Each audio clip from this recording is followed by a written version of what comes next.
तुलसीदास जी द्वारा रचित महाकाव्य है, वो धार्मिक पुस्तक नहीं है। करोड़ों लोग उसका पाठ करते हैं, करोड़ों लोग उसे अपने दिल में रखते हैं। आप दूसरों की भावना को देखेंगे कि नहीं देखेंगे? रामचरितमानस का बहाना लेकर के अखंड इस रामायण देश के महिलाओं को, आदिवासियों, दलितों, पिछड़ों को अपमानित करने की छूट नहीं दी जा सकती है। मैं आपके सामने ये 2 प्रतियां रख रही हूँ। वर्ड्स में ऐसी बातें लिखी गई है जो महिलाओं के सम्मान को ठेस पहुंचाती है। आप इसे फाड़िए मत, आप इसे बस पढ़ लीजिए। हम आपकी केवल किताब पढ़ेंगे, हम आपकी लिखी लाइनों को नहीं पढ़ेंगे। नहीं, ये किताब है, उसमें मैं पूरा लिख कर लाई हूँ। आप रूबिया जी भाजपा के एजेंट के रूप में न बोले, आप बहुत भाजपा का एजेंट हो गई अब मैं। आप अब आप मुझे सर्टिफिकेट देंगे, आप मुझे सर्टिफिकेट बांट रहे हैं। आप मुझे जवाब दे दीजिए बस। मैं आपका छात्र नहीं हूँ, आपके पढ़ाने से पढ़ने वाला नहीं। नहीं, आप मेरे छात्र बनिए भी मत। ऐसे धर्म के ठेकेदार जो आध धर्म की आड़ में महिलाओं को अपमानित करते हैं, मैं इसका विरोध करता हूँ, आगे भी करता रहूंगा। कीजिए सर, विरोध कीजिए आप। मैं तो आपको वेलकम कर रही हूँ कि आप विरोध कीजिए, इसीलिए तो 2 प्रतियां लेकर आई हूँ। इसका वेलकम करने से क्यों खौफ खा रहे हैं? जो हमें देंगे इस तरह के, हम उस मैटर को उठाएंगे। तो वो दिया ना मैटर, मैं आपके सामने रखे हुए ना। जिस विषय में बात करने आ रहा हूं, केवल उसी विषय बात करूंगा। ऐसा आपकी बेटी क्या बीजेपी में अभी भी? सनातनी नाम, प्रसाद सनातनी नाम, मौर्य सनातनी नाम, लेकिन बयान सनातन के विरोध में बहुत नाइंसाफी है। एक धार्मिक ग्रंथ की चौपाई को लेकर इस तरीके से राजनीति करना, लाखों करोड़ों लोगों की आस्था को ठेस पहुंचाना, क्या आप जैसे समझदार नेता को शोभा देता है? रूबिया लियाकत जी, पहले तो आप स्पष्ट जान लीजिए कि रामचरितमानस तुलसीदास जी द्वारा रचित महाकाव्य है, वो धार्मिक पुस्तक नहीं है। आप कहाँ के ज्ञानी बाबा? करोड़ों लोग उसका पाठ करते हैं, करोड़ों लोग उसे अपने दिल में रखते हैं। आप जब उनके घरों में जाएंगे तो पूजा घरों में उसको स्थान दिया जाता है। आप भले ही माने कि एक शख्स नाम जिसका तुलसी उसने लिख दिया अपने काव्य को, लेकिन आप दूसरों की भावना को देखेंगे कि नहीं देखेंगे? मैं लोगों की भावना का बहुत सम्मान करता हूं, लेकिन 97% इस देश की महिलाएं, आदिवासी, दलित और पिछड़े, क्या इनकी भावनाएं नहीं है? क्या इनको आप नीच कहेंगी, अधम कहेंगी, अपमानित करने की बात करेंगे, आपको कह रही प्रताड़ित करने की बात करेंगे? रामचरितमानस अखंड रामायण उनके घरों में भी होता है। रामचरितमानस का बहाना लेकर के अखंड इस देश के महिलाओं को, आदिवासियों, दलितों, पिछड़ों को अपमानित करने की छूट नहीं दी जा सकती है। ठीक है सर, मुझे पता था आप ये बात बोलेंगे। मुझे पता है कि महिलाओं को लेकर आपके दिल में, आपके प्रति बहुत सारी ईमानदारी है, सम्मान है। मैं आपके सामने ये 2 प्रतियां रख रही हूं। अभी मजा आएगा ना भिड़ो। दोनों धार्मिक पुस्तकों की प्रतियां हैं। स्वामी प्रसाद मौर्य साहब, आप इनको बस पढ़ लीजिए। मैं धार्मिक किताब का नाम नहीं लूंगी, पर ये सनातन धर्म से जुड़े हुए नहीं है, लेकिन महिलाओं के लिए इस धार्मिक किताब के वर्ड्स में ऐसी बातें लिखी गई है जो महिलाओं के सम्मान को ठेस पहुंचाती है। आप इसे फाड़िए मत, आप इसे बस पढ़ लीजिए, आप इसे बस पढ़ लीजिए। 2 धार्मिक किताबें, 2 धार्मिक किताबें नहीं। आप, मैं सिर्फ आपसे ये प्रार्थना कर रही हूँ, आपने रामचरितमानस में खोज निकाला महिलाओं के भटकाने की कोशिश ये मुद्दे। आप महिलाओं के सम्मान को मानते हैं कि नहीं? भटकाने की कोशिश न करें। आप महिलाओं के सम्मान के लिए लड़ते हैं कि नहीं? हाँ कि ना? नहीं। हम लड़ते हैं और इसीलिए लड़ रहे हैं। तो सिर्फ रामचरितमानस में क्यों लड़ेंगे? महिला का सम्मान दूसरी धार्मिक किताब को लेकर क्यों नहीं होगा? आपने ही कहा कि करोड़ों करोड़ों लोग पढ़ते हैं, यानी जितना ज्यादा इसको पढ़ने वाले लोग हैं, अन्य किसी पुस्तक को नहीं पढ़ते। मैं आपके सामने 2 प्रतियां रखी सामाजिक, धार्मिक सरोकार के मेरा चैलेंज है स्वामी प्रसाद मौर्य साहब, आप इन दोनों प्रतियों को पढ़ लीजिए। 2 अलग अलग धार्मिक किताबें हैं।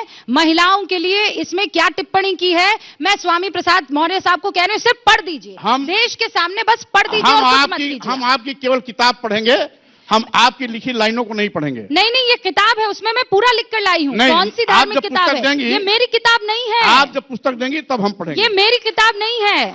ये पन्ने मैं धार्मिक किताबों के आपकी सुविधा के लिए लेकर आई हूं। आप विषय को विषयांतर करना चाहती हैं। रामचरितमानस होने वाला नहीं सर, आप ये कहकर बच रहे हैं। मैं कह रही हूँ रामचरितमानस की चौपाई को लेकर अगर एक शख्स इतने प्रखर और मुखर तरीके से अपनी बात रख सकता है, तो किसी और धार्मिक किताब में महिला के अपमान की बात कहने से क्यों बच रहे हैं? अभी रूबिया जी आप तो बहुत प्रभावशाली है ना। आप रूबिया जी भाजपा के एजेंट के रूप में न बोले, आप भाजपा के एजेंट हो गई। अब आप मुझे सर्टिफिकेट देंगे? करेंगे? आप बहुत सीनियर रिपोर्टर हैं, मैं आपका सम्मान करता हूं। अच्छा मुझे ये बताइए कि ये जो 2 प्रतियां लेकर आई हूं, इसमें भाजपा का एजेंट कैसे हो गया? रामचरितमानस का भाजपा एजेंट कैसे हो गया? माननीय मुख्यमंत्री मैं महिला के एजेंट पर आपसे बात करने के लिए आई हूं। डिप्टी सीएम को बढ़ाना चाहिए था। रूबिका लियाकत इस वक्त महिला के एजेंट के तौर पर आपसे सवाल पूछ रही है कि रामचरितमानस में अगर महिला के अपमान को लेकर स्वामी प्रसाद मौर्य उन प्रतियों को लेकर देश के सामने आ सकते हैं, तो किसी और धार्मिक किताब में उस वर्ष को या उस खंड को लेकर क्यों नहीं आप महिलाओं की लड़ाई करते हैं? सुनिए, क्या वजह है? आप टेप रिकॉर्डर की तरह लगातार बोलती रहेंगी या मुझे भी सुनेंगी? नहीं, मैं तो सुनूंगी, पर आप जवाब तो दीजिए। आप सुनिए, अगर आप सुनती मुझे हैं, सर्टिफिकेट बांट रहे हैं, आप सुन लीजिए। आप मुझे जवाब दे दीजिए बस। मैं सुन लीजिए, मैं जवाब देने आया हूं। मैं मनुस्मृति भी पढ़ा हूं, 1 बार नहीं 10 बार पढ़ा हूं। वाल्मीकि रामायण भी पढ़ा हूं, पराशर स्मृति, नारद स्मृति भी पढ़ा हूं, बहुत सी पुस्तकें पढ़ा हूं।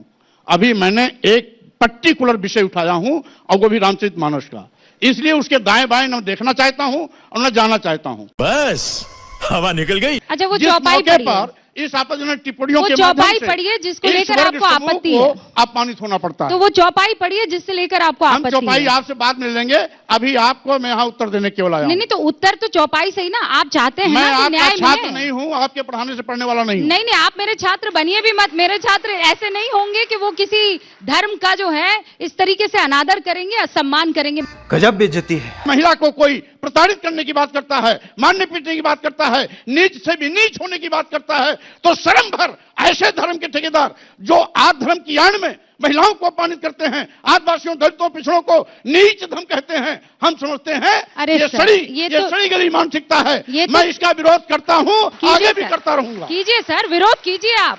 मैं तो आपको वेलकम कर रही हूं कि आप विरोध कीजिए, इसीलिए तो 2 प्रतियां लेकर आई हूं। इसका वेलकम करने से क्यों खौफ खा रहे हैं?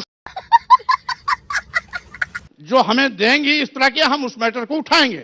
तो वो दिया ना मैटर, में आपके सामने रखे हुए मैं ना। जिस विषय में बात करने आया हूं, ऐसा क्यों? केवल उसी विषय में बात करूंगा। ऐसा क्यों?